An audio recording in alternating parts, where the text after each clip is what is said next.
அரசு பள்ளிகளில் படிக்கிற மாணவர்களோட பெற்றோர்கள் உள்ளிட்ட எல்லோருக்கும் வணக்கம். 6 லட்சத்துக்கும் அதிகமான பெற்றோர்கள் பள்ளி மேலாண்மை குழுக்களில் உறுப்பினர்களாக இணைஞ்சு பல்வேறு பிரச்சனைகளுக்கு தீர்வு கண்டுள்ளதற்கு என்னோட மனமார்ந்த நன்றி.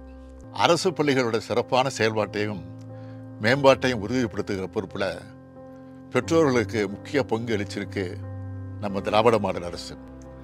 இதோட அடுத்த கட்டமாக பள்ளி மேலாண்மை குழுக்களில் இந்த கல்வியாண்டு முதல் அரசு பள்ளிகளோட விடுதிகளான முன்னாள் மாணவர்களும் இணைய இருக்காங்க. இது மூலமாக பள்ளிக்கும் பொது சமூகத்துக்கும் இடையே ஒரு நல்லிணக்கத்தை உருவாக்குறதுல பெற்றோர்கள் மற்றும் ஆசிரியர்களோட முன்னாள் மாணவர்களும் இணைஞ்சு சிறப்பாக செயல்பட இருக்காங்க. வருங்காலத்திலையும் தொடர்ந்து நீங்கள் அரசோடவும் அரசு பள்ளிகளோடவும் இணைஞ்சு செயல்படணும். அரசு பள்ளிகளை செம்மையாக்கி மாணவர்கள் சேர்க்கை அதிகரிக்கணும்னு உங்களை அன்போடு அழைக்கிறேன். உங்களுக்கு உறுதுணையாக நானும், பள்ளிகளுக்கு உறுதுணையாக நீங்களும் ஒன்று சேர்ந்து செயல்படுவோம். நம் பள்ளி நம் பெருமை. குழந்தைகளின் நலனில் அக்கறையும் பொறுப்பும் கொண்ட அனைவருக்கும் வணக்கம். கிராமப்புற மாணவர்களுக்கான கல்வியை வழங்குவதில் அரசு பள்ளிகளின் பங்கு மிக மிக முக்கியமானது. எந்தவித பாகுபாடும் இல்லாமல் அனைத்து தரப்பு குழந்தைகளும் கல்வி கற்க வேண்டும் என்பதற்காக கொண்டு வரப்பட்ட இலவச கட்டாய கல்வி உரிமை சட்டத்தை தமிழ்நாடு அரசு சிறப்புடன் செயல்படுத்தி வருகிறது. இக்கல்வி உரிமை சட்டத்தின் மிக முக்கிய அம்சமான பள்ளி மேலாண்மை குழுக்களை நமது அரசு அனைத்து அரசு பள்ளிகளிலும் மறுகட்டமைத்தது. அரசு பள்ளிகள் என்பது வறுமையின் அடையாளம் அல்ல, பெருமையின் அடையாளம் என்ற உணர்வோடு தொடர்ந்து செயல்பட்டு வரும் உங்கள் அனைவருக்கும் எனது பாராட்டுகளையும் நன்றிகளையும் தெரிவித்துக் கொள்கிறேன். குழந்தைகளை மையப்படுத்திய கல்வி முறையை கொண்டு வருவதே நமது அரசின் முக்கிய நோக்கம்.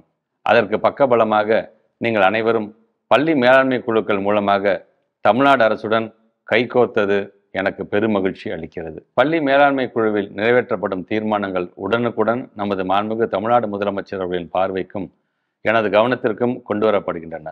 அத்தீர்மானங்களை பரிசீலித்து அதனை செயல்படுத்திட தொடர்புடைய துறைசார் செயலாளர்கள் மற்றும் அலுவலர்களை இணைத்து மாண்புமிகு முதலமைச்சர் அவர்களின் தலைமையில் மாநில அளவிலும் மற்றும் ஆட்சியர் தலைமையில் மாவட்ட அளவிலும் கண்காணிப்பு குழுக்கள் அமைக்கப்பட்டு செயல்பட்டு வருகின்றன.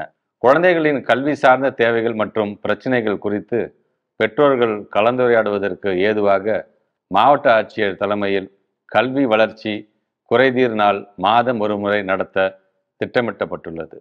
இக்கூட்டத்தில் பள்ளி மேலாண்மை குழு உறுப்பினர்கள், பெற்றோர்கள், தலைமை ஆசிரியர்கள், ஆசிரியர்கள், முன்னாள் மாணவர்கள் மற்றும் உள்ளாட்சி பிரதிநிதிகள் என அனைவரும் கலந்து கொள்ளலாம்.